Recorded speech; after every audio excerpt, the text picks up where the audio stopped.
Hello everyone. Welcome. Welcome to the 7th Annual Pathways to Hope Conference. My name is Tila Cole and I will be your workshop moderator. Before we get started, we have a few housekeeping items. Please forgive me, I'm going to be reading from the script. If you are attending the conference to receive CEUs, please listen carefully. All registered attendees seeking CEUs must remain in the session the entire duration. You must be signed in with a proctor. Who's the proctor? Can the proctor raise their hand? I think they're right outside the door. You must obtain an evaluation form from the proctor prior to the start of the session. So if you haven't received it, please run out real quickly and get it. At the end of the session, you will need to check back in with the proctor to turn in your completed evaluation to receive your certificate. Each workshop session is approximately 75 minutes long, and you will receive 1.25 CEUs for this session. These are issued to LPCs, LMFTs, social workers, and psychologists. Each attendee can qualify for a total of 3.75 CEUs today for attending 3 workshops. We are grateful to have the support of NAMI, Texas, and the Bexar County Recast Project for making these CEUs available. Again, all registered attendees seeking CEUs must remain in the session for the entire duration. Upon completion, when you turn in your completed evaluation form, you will receive your certificate. And now it is my pleasure to introduce our speakers. Ms. Roxanna Delgado, PhD, MS. Roxanna is an epidemiologist and health scientist. She is an assistant professor at the University of Texas Health at San Antonio School of Medicine, General and Hospital Medicine Division, and one of the investigators at the VA Elizabeth Dole Center of Excellence for Veteran and Caregiver Research.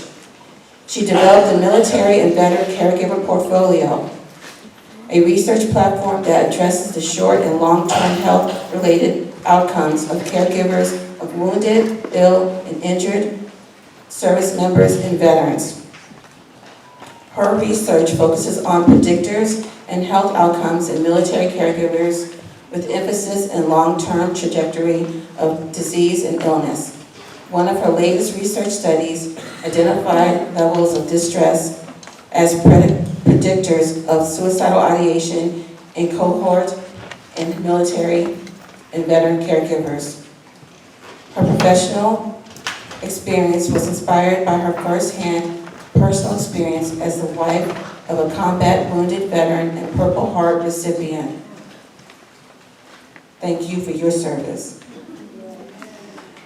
She is nationally recognized speaker, author, researcher, and avid advocate for traumatic brain injury and science of caregiving.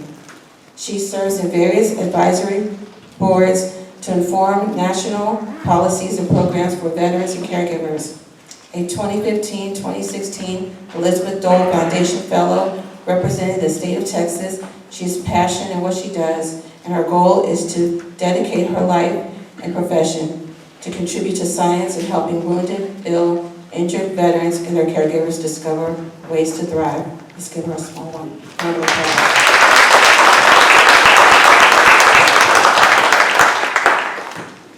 Donna Costa, LMSW.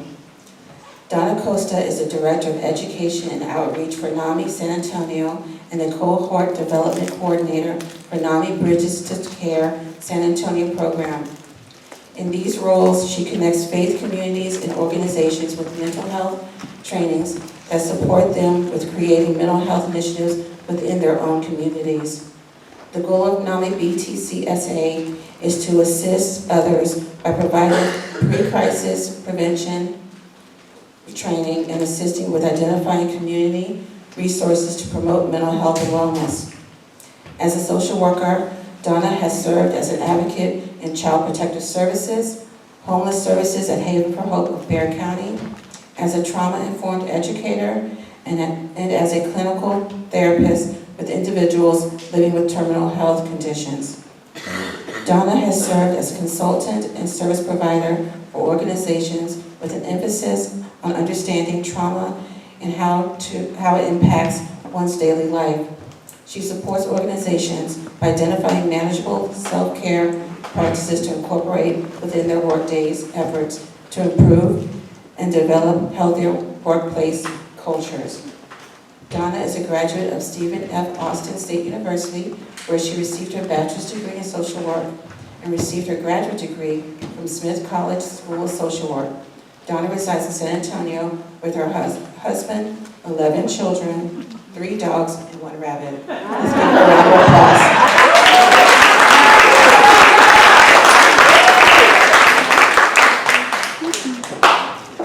a round of applause. I am so glad to be here, and this is an amazing, amazing auditorium. Don't you think so? It feels like we're in Broadway, so there's a lot of pressure here. So thank you so much for joining us. The question is like why we are here, and I cannot think of any other thing that many of you want to know more about empathy fatigue, and many of you may have been going through it or you have experience with it. And I'll be honest, I have. So you heard my bio. It's don't believe everything. I'm kidding. But honestly, I'm just one of you. Someone that has walked this journey of life and have encountered challenges. But you know what? I always say challenges are just there to be the barriers to overcome and just do more and do better. And walk a journey where you can look back and say, hey, I've been there, done that, and let me help you. And then we extend a hand, and then we help others coming behind. So if you are one of those going through those barriers, don't give up. Don't ever give up.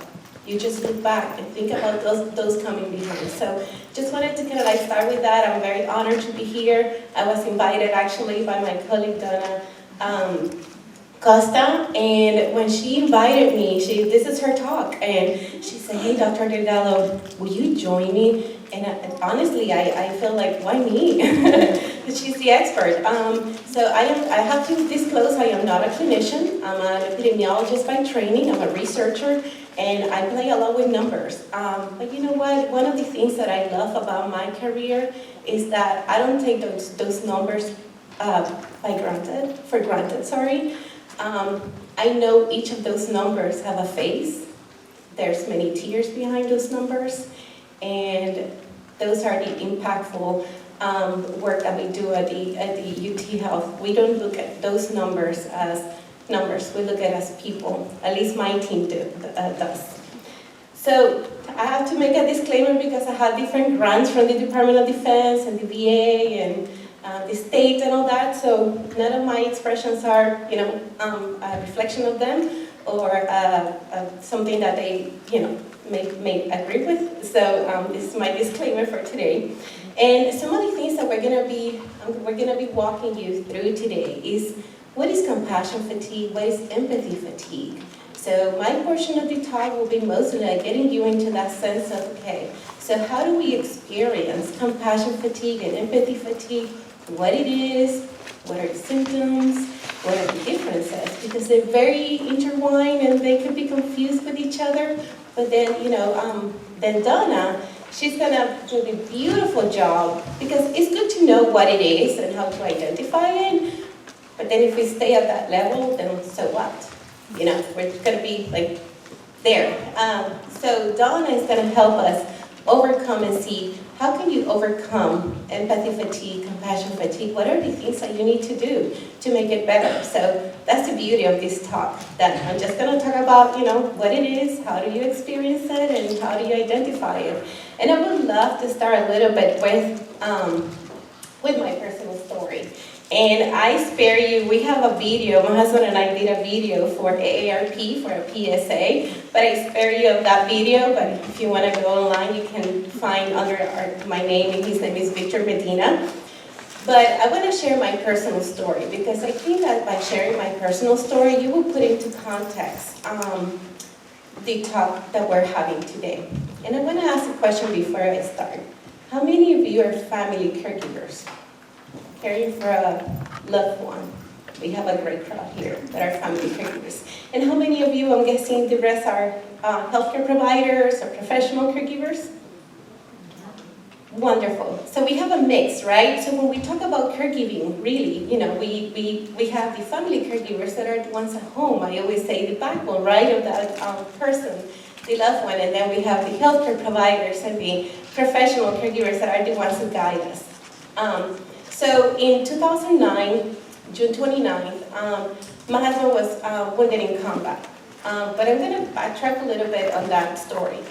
I was a young spouse, a military spouse, and we were stationed at Fort Bliss in El Paso, and it was Victor's third deployment. So at that time, I was like full of dreams and goals, and I completed my master's, years prior to that, and I was just starting my PhD, and I thought, you know what, it's the perfect timing because it's the third time he's going on deployment, and honestly, no other deployment was less than 12 months.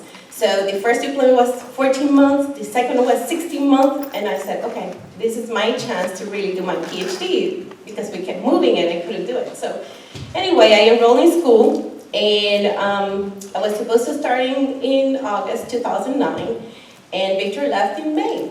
And I remember I had all my life planned out. I said, okay, so he goes to the deployment, I take care of the first year, and then he's gonna reclassify and whatever, and then we get to stay here, and I finish and everything. And I remember that he left and May 2nd, and on June 29th, I get a call. I get a call from the Washington, D.C., someone at the Pentagon, and I still remember his name was Sergeant First Class Hernandez, and he said, ma'am, where are you? And I said, oh, I'm up for Carson. I was a researcher back then, and working as a contractor for the DoD, and he said, so are you driving? And I said, no, and he said, where are you? And I said, well, I'm just, here in a hotel because I'm ready to go to work. And he said, we regret to inform you that your husband was wounded in action. And then after that, there's silence. I guess they're trying to see what I'm going to do next. So anyway, so he said that, and you really don't know anything beyond that. When that happens, it's really like it's like your air gets out of your chest. But I'll tell you what I did. I remember getting that call, and then thinking to myself, this has a purpose. So I went on my knees, I prayed, I stood up, and I went to my colleagues and I said, my husband was just wounded. Oh, how is he doing? I don't know. You don't know until you get that second call that could take a day or two. So he was transported to Germany. He spent there 40 days in Germany. They ran all kinds of tests. He had 3 bleedings in his brain. He sustained what they call a moderate traumatic brain injury. He had a neck injury, back injury, and some other things. So the physicians there in Landstuhl Army Medical Center said, you know what, he cannot go back into combat. He could barely eat by himself and, do things independently. So he was sent back home for treatment. He was medically evacuated my first week of my first year. Remember, I was starting school. And I remember he was being medevac, and he arrived to Fort Bliss 2 hours before I started my first day of class. And I remember a lot of people saying, you need to step out, take a break. And I remember telling to myself, no, I'm not taking a break. I am going to pick him up at the airfield. I'm going to go through the whole emergency, the ER, and then I'm going to go to class. And that's what I did. And I'm telling you this because sometimes we function in a way when there's trauma. We function in a way where we just are cruising right through life and through things. So anyway, I don't want to make, this is really by far, this is not a sad story. I'll tell you what happened. I'm going to fast forward a little bit. So he went through 3 years of rehab.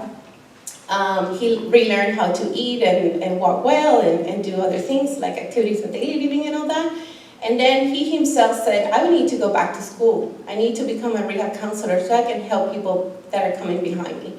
So he went back to school. He became a rehabilitation counselor. He runs a local nonprofit. He's completely independent.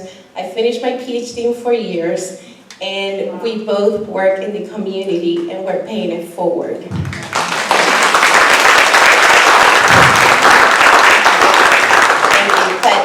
And I'm saying this is because that didn't come with a lot of trials and challenges in our life. I experienced a lot of compassion fatigue, empathy fatigue. I remember at some point in time I told my husband, you know what, I need to be your best friend, because how can you be married to a 10-year-old? And that's how he behaved. Can you imagine going to the grocery store and seeing him jumping into a shopping cart and just going down the aisle? So anyway, we have a beautiful life. Our story is very long and in many ways, but we always rely on faith, hope, and love.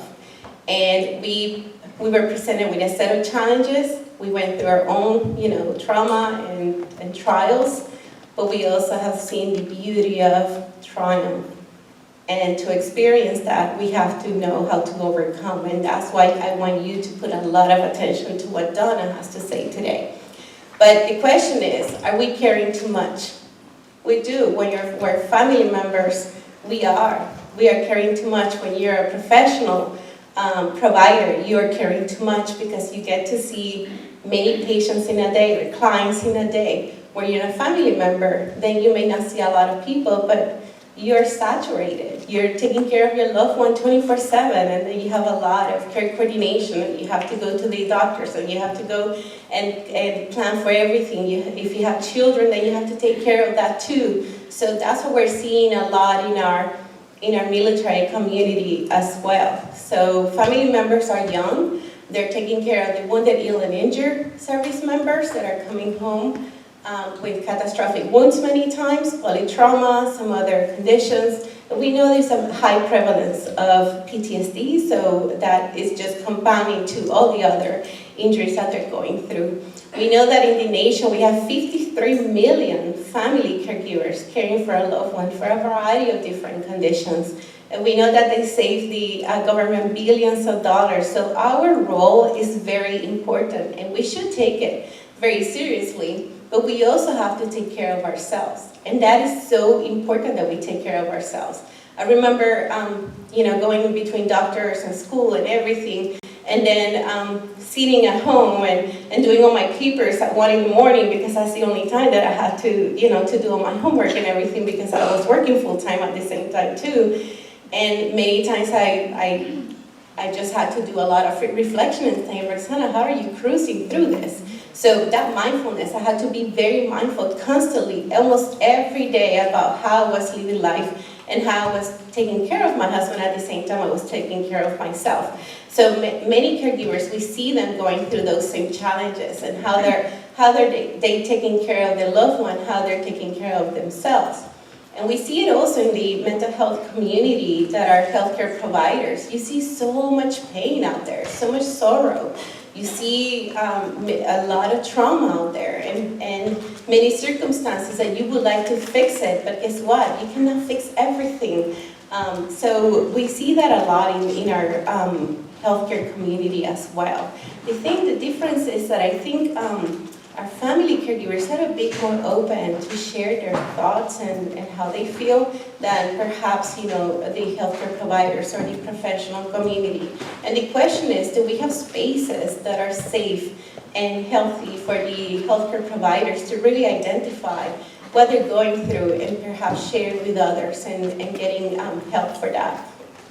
So the reality is, like, who can suffer compassion fatigue or empathy fatigue? Look around you. All of us, any of us can suffer that. It is up to us to identify, it's up to us to be mindful, and it's up to us to really put a stop to it, because guess what? It's not healthy. It is not healthy to suffer from compassion fatigue or empathy fatigue. And we're going to go through, okay, so what is it? So the main difference between compassion fatigue and empathy fatigue is that compassion fatigue, if you're a healthcare provider or even if you are a family caregiver, you see that trauma and you're trying to really help that person, and you're like, okay, I need to fix this. I really need to help this person. And then you kind of like take it sometimes too personal. You dwell on it. You try to find all the tools and the instruments and everything that you can to be able to help that person. Well, with empathy fatigue, what happens is that you kind of like immerse yourself more in the feeling because you have felt it yourself. So in my case, I am not a clinician, but I work a lot with the caregiver community. And I have to be constantly reminding myself, I have been there. I was there 13 years ago. But sometimes certain cases get to me a bit harder than others because I was there, where you feel that sense of loss. And we see it when veterans with traumatic brain injury, or even traumatic brain injury in general, or caring for someone with dementia or Alzheimer's. There's this other concept that I'm not going to touch into it, but if you can look for it, that was a safe haven for me, and in really understanding this, it helped me overcome any ambiguous loss. Because there is a loss, and you have to overcome the grieving process to be able to feel okay that that person may be gone. In my case, and I'll be honest with you, I was like, okay, my husband is gone. He's not the same person that I married. He's not the same person I loved. But I'll share this with you. One day, Victor noticed that, and that's when he asked me, hey, I noticed that your eyes don't sparkle the same when they look at me. And I was honest. I said, Victor, you are in a position right now that all you need to focus on is in your rehab. You need to get better. You need to be independent. At that time, I was doing almost everything, including driving him everywhere. So, which, by the way, he loved, but I was like, oh, this is not lasting forever. But he said, you know what?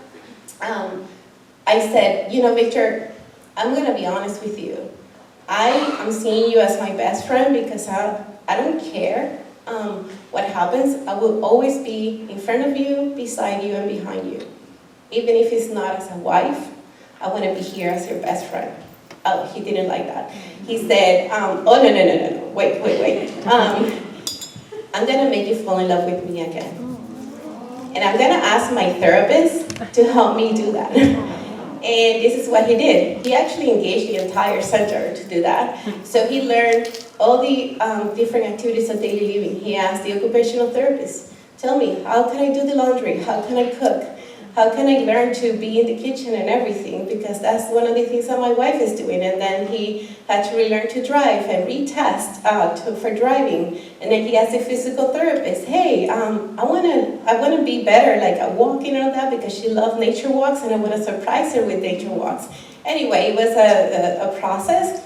But guess what? He made it. He relearned a lot of things that were targeting, or the goal was to become independent and being able to be more where he needed to be, or where he felt he needed to be to kind of for me to fall in love again with him. And anyway, so one day he called me at 3 in the afternoon, and he said, could you come by the treatment center? And I said, oh, I don't have to pick you up until 5. He said, can you come at 3? Well, he had a whole dinner prepared, and the whole staff knew, everybody knew he had a dinner prepared, and I still remember it was chicken, green beans, and potatoes. And he had a flower, and then he gave me this plaque that said, home is where the heart is, and I love you. So anyway, with time passing and us getting more, more really intimate in a way where we were drinking a coffee and having common goals and being able to dream again together, we were able to really overcome that sense of, in my case, of that ambiguous loss, of that sense of, I lost my husband, but guess what? I found his version 2.0, and he's actually pretty cool. So by now he's like version 5.0. It's been 13 years. But he has been amazing, and I'm not saying this because, we're different or we're more special than anybody else. Is that I feel that there's a formula that needs to be used out there. Each one of us needs to find that formula. And in our case, like I said from the beginning, it's, our faith. We're rooted in our faith, hope, love. There's commitment, there's perseverance, there's courage, bravery, respect, integrity. All these values are so important when you're a caregiver. And it doesn't matter if you're a family caregiver or a professional caregiver, but for me, when you root yourself in those values, you really make an impact, not only in that loved one, but guess what, if you, or the person you're working with, but you can impact the community. And that's what is so important in living this life in a very fruitful way. So now we know kind of like the definitions and the differences between compassion fatigue and empathy fatigue. And I want you to look at this. Don't be scared, I'm not going to read this all here. But these are the symptoms. So just notice one big difference between both groups. So for compassion fatigue, there's always kind of like a response. I want to help you. I want to do something for you. But we have heard of compassion fatigue is also called secondary trauma. We have heard, other terms like victimization and stress, traumatization. So basically, the person that is going through compassion fatigue, it's helping, but it gets exhausted from wanting to help. So they start losing that hope that they can really help the others. With empathy fatigue, the main difference of compassion fatigue, and again, they're very intertwined, and you don't have to sit down and say, okay, so this is compassion fatigue and this is empathy fatigue, because you may be going through both, or at some point in time, you may have one first and the other one later. But with empathy fatigue, basically, you start getting like really drained and exhausted, and it's more reflected in your emotional state, state of being. So it's like if you immerse yourself in others' experience, and then you start feeling that experience yourself. But remember, it's because you may have gone through that trauma too, or you may have gone through that experience as well. So it's like if you're reliving. And I'll give you an example. I work a lot with caregivers. I have been working with caregivers for the past since 2010. So Victor, he was in rehab, and it all started in a hospital waiting room and talking to someone and noticing that there was a lot of despair and there was a lot of sense of loss. And that's when I started working with caregivers. And I have to be constantly reminding myself that I am not there yet. I'm not there anymore.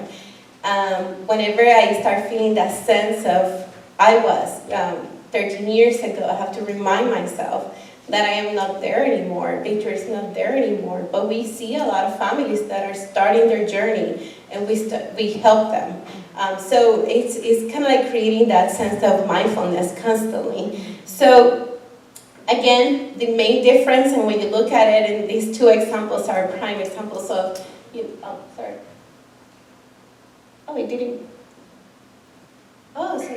okay, here, yeah. Did you see that before or no? Okay. Oh, why is this jumping? It's not helping me, this. So the main difference when you look at these two, think about yourself. I know what you're feeling, and I have been there. But it just stays there, right? It's as if you're immersing yourself in that person's experience versus, hey, I want to understand how are you feeling so I can help you.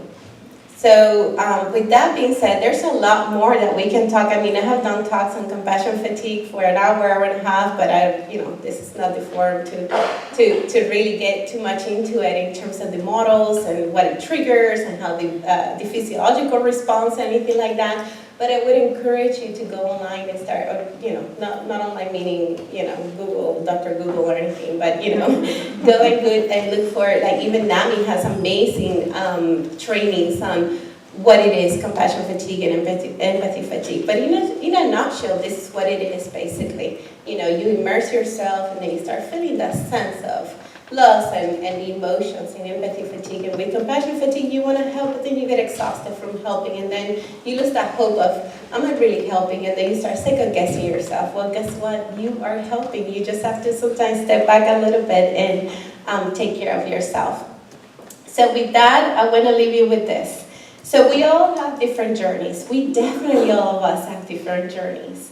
And I always say we all have to respect each other's journey, because it's not going to look the same. The trajectory is not going to be the same at all. And I don't know where you're at in your life. I really don't know. And but 13 years ago, I was somewhere where this beautiful nature walk is. I felt lonely, and I was like juggling between a full-time job and school and taking care of my husband and all that. And I remember thinking to myself, I know there's a bright future.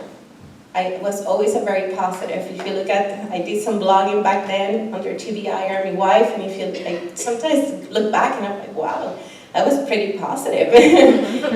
So I was very positive. Why? Because when you have faith at the cornerstone of your life, honestly, whatever you do, that foundation is going to be stronger as you continue to build your life. My life today is not what I envisioned. I thought I was going to be in the Center of Disease Control and Prevention, working on epidemiological studies, infectious diseases, and all that. And my entire career was redefined in 2009. I knew I wanted to work with wounded, ill, and injured veterans. I knew I wanted to work with military families. I knew that there's a lot of healing ahead of us. We have learned a lot from the Vietnam, World War II, Korean wars, Desert Storm, and we cannot repeat the same history. We need to build stronger families. We need to build strong forces, strong veterans that can continue to heal as we move forward. And I knew that exactly. I knew that I wanted to dedicate my entire life to just being part of the community, but also giving back with God, what God gave me as an education. So anyway, so I don't know where you're in this journey, in any of these journeys, how it looks like, but don't lose hope. Don't give up. And if you're about to give up, honestly, contact me. I'll let you know how it works in some way. So I've been there, done that, remember. So anyway, thank you so much for your time. And I hope that you got to get a sense of a little bit what compassion fatigue and empathy fatigue looks like. And if you're experiencing this today, I hope that you take some steps now that Donna is going to give us an amazing training on a workshop on how to identify it and how to overcome. Thank you so much.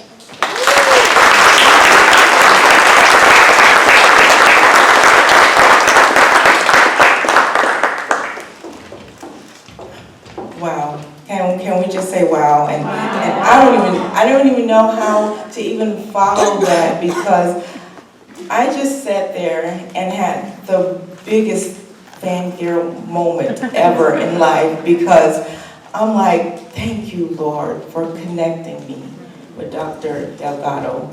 And thank you for sharing your story with us. Because you did a wonderful job of bringing such the human element to this topic, because it's so real.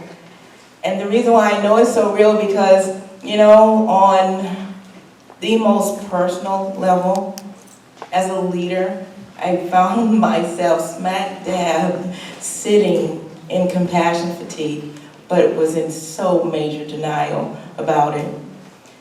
But I'm also someone who had the privilege and the honor to work with some fabulous human beings who work in trauma work. And they didn't start out knowing that they were working in trauma work, right? But boy, along the way, we learned that trauma can do a number on you. It can do a number on the people who experience the trauma, but it can also do a number on the people who are the service provider, or who is the loved one, or who is just someone that is bearing witness to the pain that someone has actually experienced. So my job right now in this moment in this workshop is to talk about, you know what? Yeah, it can be tough, it can be rough, it can be hard, but there's things that we can do to take care of self in it. And I actually want to talk about a few things. And the first thing is to recognize it is normal. It is absolutely normal to experience it. As a matter of fact, in the work that you do, if you're a service provider or you're a caregiver, you will experience compassion fatigue. You will. There is the hugest and the greatest possibility that you will. Why? Because we all have what I feel like is a superpower. We have that ability to feel empathy. That ability to kind of like just step in another's feeling state just for a moment and just know what that feels like. Man, if you can just feel it for just a few minutes, you can imagine what it feels like for someone else that you're caring for. And that caring relationship could look like whatever relationship. Service provider, loved one, you name it. you feel it. You experience it. Your brain will experience it on some level. So know that it's human. It's not a character flaw. Now, first step is to develop awareness, that self-awareness, to be able to acknowledge and see yourself in it and know that, hey, something's off. Something's not quite right. I was moderating horribly another workshop earlier, and I was listening to the speaker talk about the wellness recovery and what do you look like when you're at your best and everything's going well, but also what do you look like when things aren't going so well? And so for me, just sitting there and hearing that question for me is, you know, I'm a morning person. My friend here can tell you. And she would probably be like, yeah, she's that morning person that will just make you just want to smack her. Because I come up, I'm alive in the morning. By late afternoon, early evening, not so much. But if I'm struggling to get out of bed, that's an indicator for me that something's off. I got to look at my recovery. Someone that I actually live with a mental health diagnosis. You know, one that as a licensed master's level social worker who's been doing this for over 20 years, struggled with that. Big time. Because I was supposed to be the expert, and for some reason I felt like there was supposed to be like this buffer, and I was not going to be human. And then God said, you're going to be human. And you're going to be human in every relationship that you're in. And you're awesome. And you are. But can I tell you that in this, we have to be able to know thyself. We have to know that when something's not working, okay, I got to look at my recovery.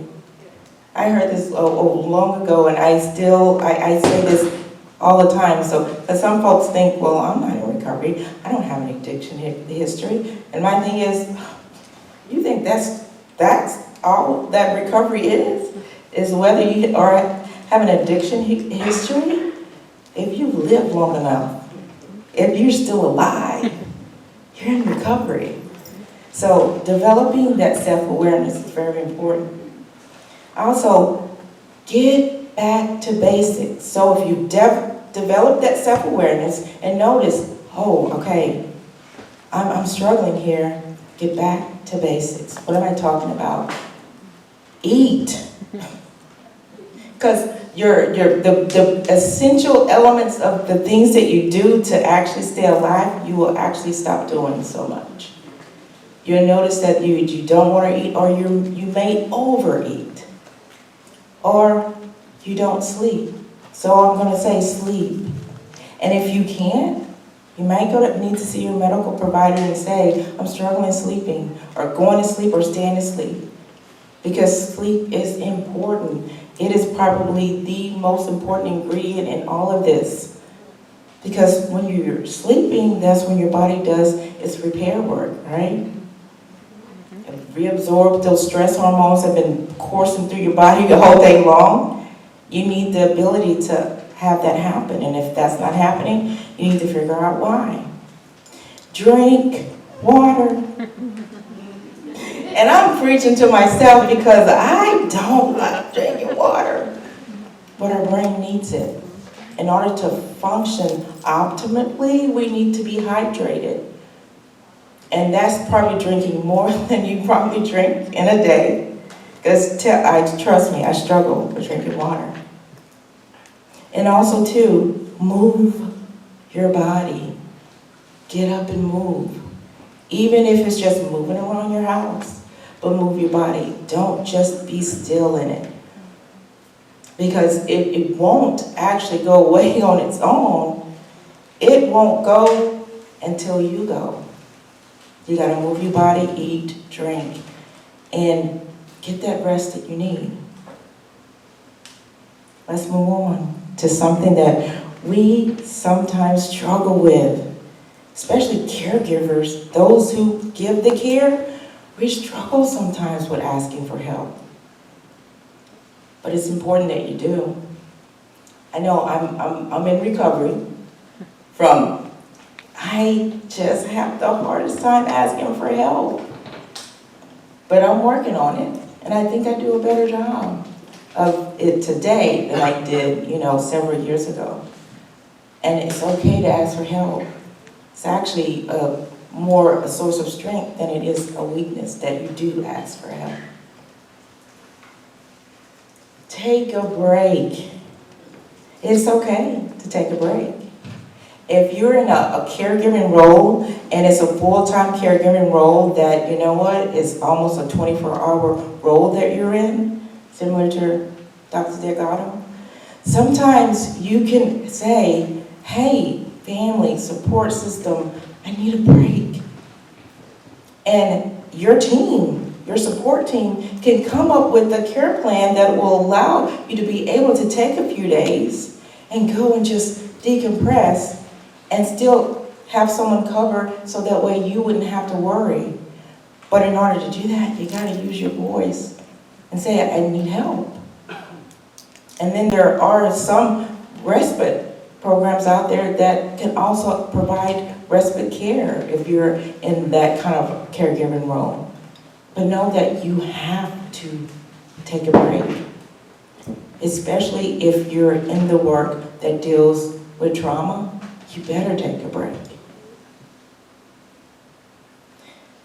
Bring on the fun. Have fun.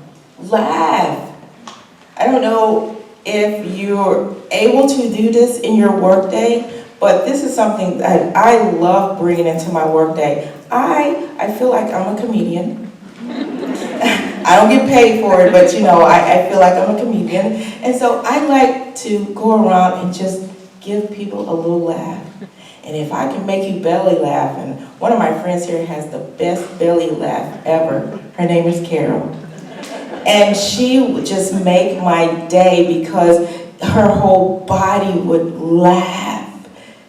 And okay, that I was, my endorphins and dopamine and serotonin and all of that, I got my fix. And so did she. But we need to actually find moments of enjoyment throughout the day.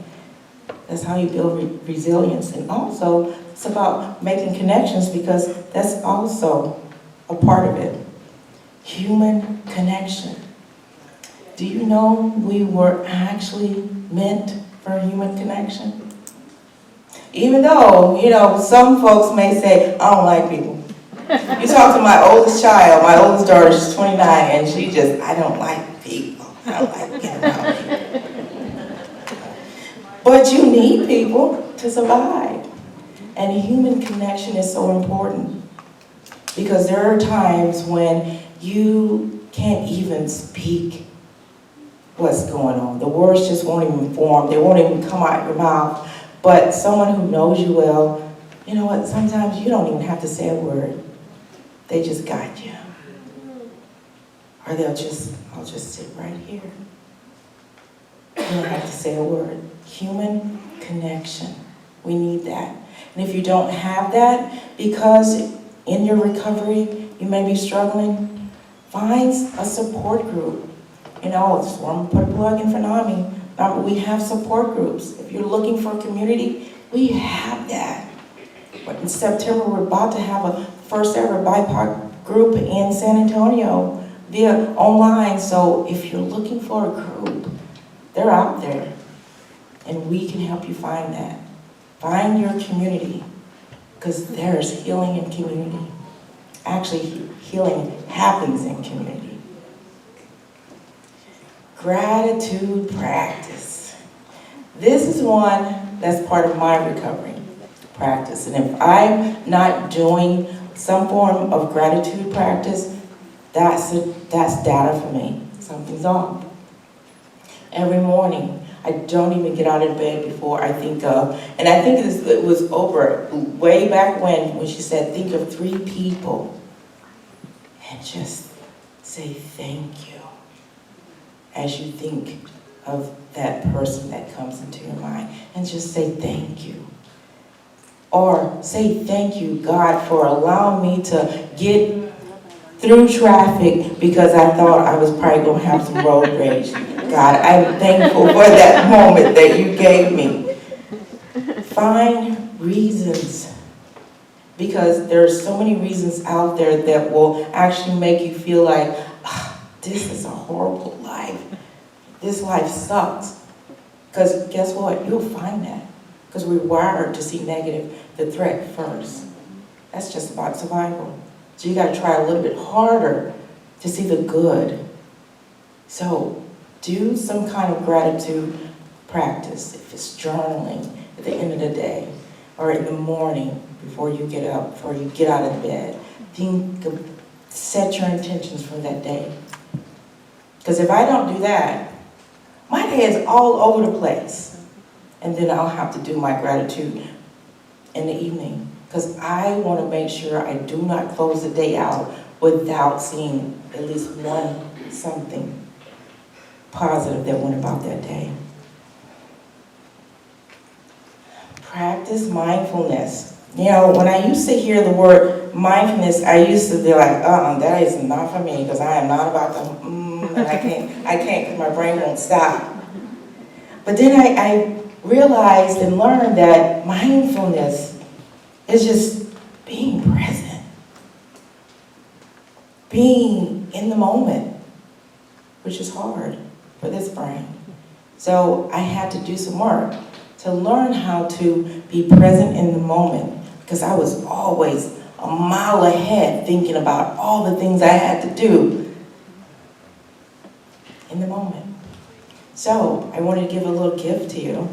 I want to teach you a little bit of a focusing skill that when I teach my clients, I'm a trauma therapist, and I teach my client this thing called SOS. Some of you may have heard of it. And it's just slowing down, orienting. And orienting is mean that when I say orient, I want you to think a thought that's going to remind you of who you are, what you value, what you believe, and what's important to you right now in the moment. Not yesterday, not tomorrow, but right now. And then we'll do a self-check. So is it okay if I teach you that? Yes. It's just small. Okay. If you get comfortable in your seat, and if you feel comfortable, close your eyes. But if you don't want to close your eyes, just kind of like gaze down softly, because I don't want you to intently be looking at something, because your alarm will be activated when you do that. So I just need you to just slow down, get quiet, and calm. And as thoughts try to enter, let them come in. Just sweep them out and quiet your mind, your body, and your spirit. And just get quiet and calm.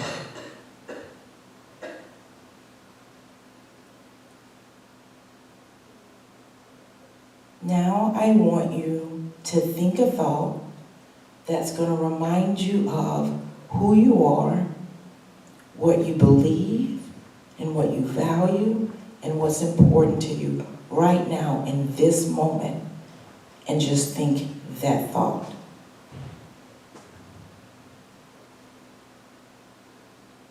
And just get quiet and calm. And just think that thought.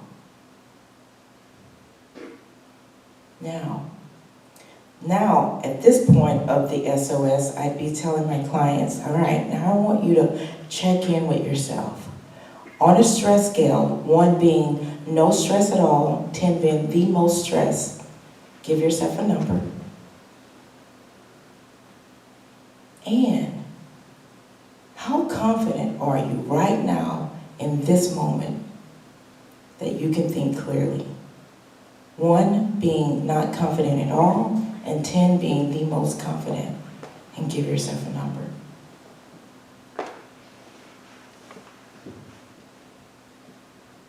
Okay, all right, if everyone can just come back. So if I was with my client and we were doing this and we'd start our session with SOS, I'd ask him, report out on your numbers. And if their numbers were actually 6 or higher on that stress scale, that's letting me know that they're alarmed. That little survival mechanism that we all have in our brain is slightly activated. And if they were to tell me that they had very low confidence that they could think clearly in that moment, then that's our work. Everything else we set aside, and our work is to actually get to a place of being able to think clearly. Because when you're able to do that focusing skill, because that's called a focusing skill, it's kind of like a grounding. And I teach my clients that because when you want to have like a high stake kind of meeting, and some of my clients would have high stake meetings coming up. They would have to go meet with their probation officer, their parole officer, and they wanted to be able to think clearly, right? So let me teach you how to, before you go in, to calm that alarm, because we all have this alarm, this survival mechanism inside ourselves, and just turn it down enough to be able to go in and be focused and be able to think clearly. So that's just a skill I wanted to kind of share with you and give that to you and let you know you can do that SOS anytime. Actually, I sat down, and before we started, as Tila was actually, going through the moderator, I did my SOS. Because I was freaking out, because I'm like, look at all these people in this room. So I did my little SOS. Because I wanted to be able to think clearly. I wanted to be able to get up here in front of you and be able to give you like an organized kind of presentation. Because that's important to me. So that was my orienting thought. A lot of times my orienting thought is, I am my grandfather's granddaughter. Whenever I'm feeling small, I am my big daddy's grandchild, because that man used to pour into me and made me feel like I could do whatever. He made me feel that. So sometimes when I'm feeling small, I have to remind myself of who I am. So take that little skill and use it. So you're welcome.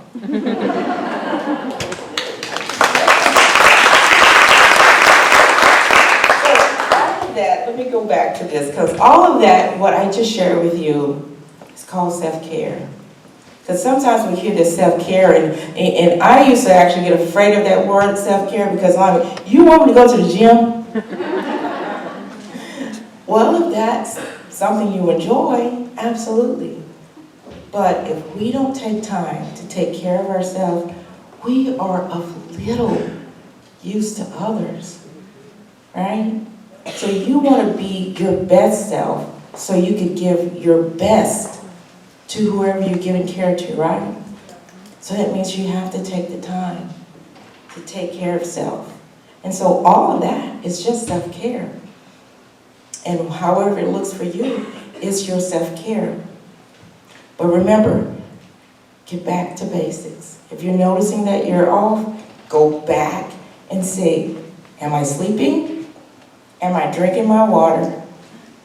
Am I eating like I'm supposed to fuel my body? And am I moving my body? If not, then that's your work. Do that work. Okay. I'm kind of at the end here, and I want to make sure I end on time because there's another session in here. But final thoughts, and I want you to know that compassion and empathy fatigue, it's not a character flaw. It just comes along with the territory. Because if you have that ability to care so deeply, it comes along with the territory. And that's a good thing. But that just means that you need to take care of yourself. So that way that you can be the caregiver that you want to be. And that you need to be. And I feel like everyone's a caregiver. Whether you're in a formal role or not. In your organization where you work, you're a caregiver. If you're a service provider, you're giving care. You might not always like it, but you're giving care. So take care of you. And I know we're supposed to be done at 2:30, right? So I wanted to leave it open for questions or comments or what have you. And I'll go and sit next to Dr. Delgado.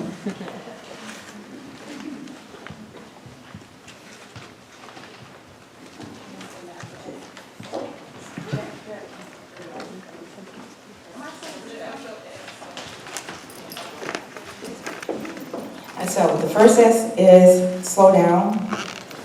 The O is orient. And that last S is self-check. I got so relaxed when we just did that. I was like, that was good. That's my Carol, guys. That's my Carol. Anyone else? I see a hand back there. I just want to let you know, American Psychological Association is actually producing a 6-session thing on mental health providers and also caregivers. Ooh, And there's like a 200-person wait list right now, but I'm in the group right now, and it's really going well. It's really helping those of us that are mental health caregivers and family caregivers. so she said 200 plus wait list. How do we get on the wait list? Just for APA. Y'all get that right? APA, American Psychological Association. American Psychological Association. Anyone else?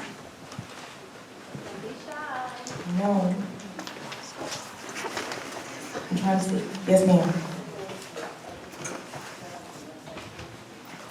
Yes, you can go to NAMI-SAT.org and click on the support link, and you can find all the support groups that we have.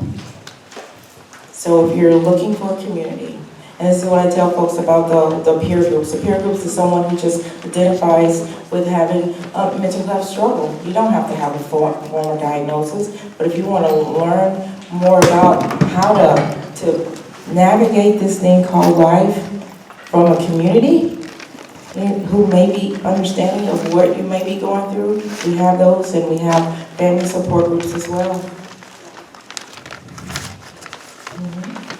Yes, ma'am.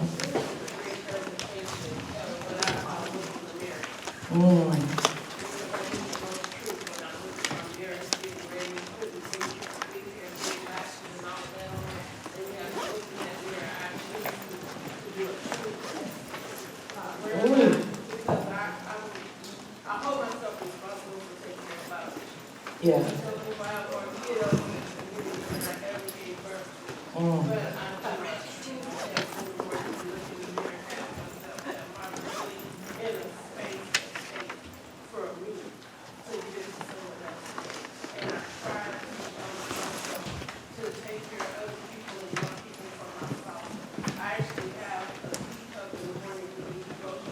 Yeah.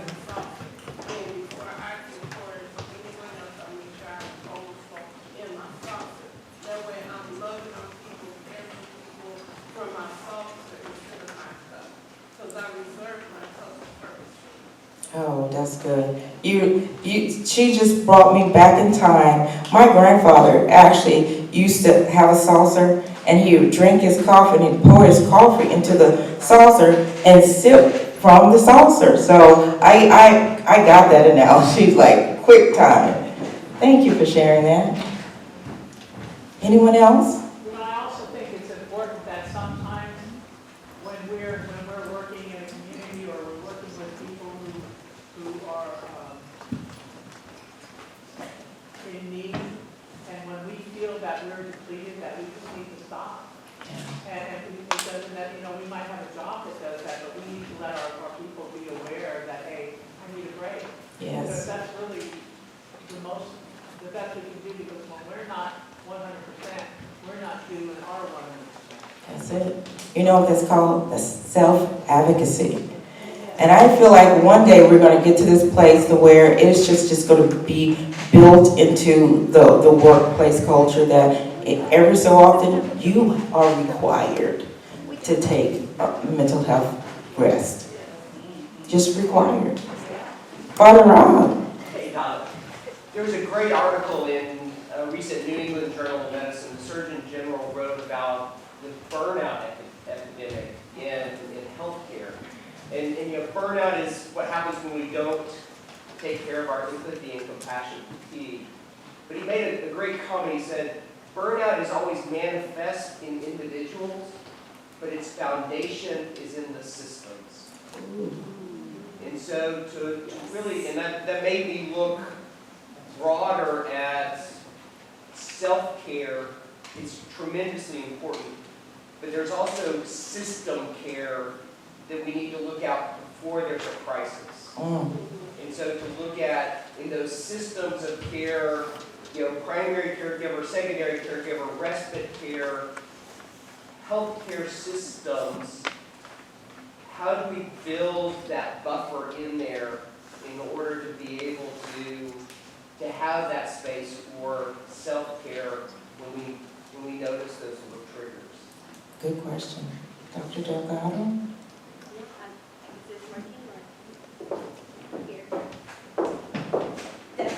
And when we look at populations and then we start having these subgroups, right? And it's like, how do you attend to those needs and care for example, the one that I work with, the military population, but then you have other different groups.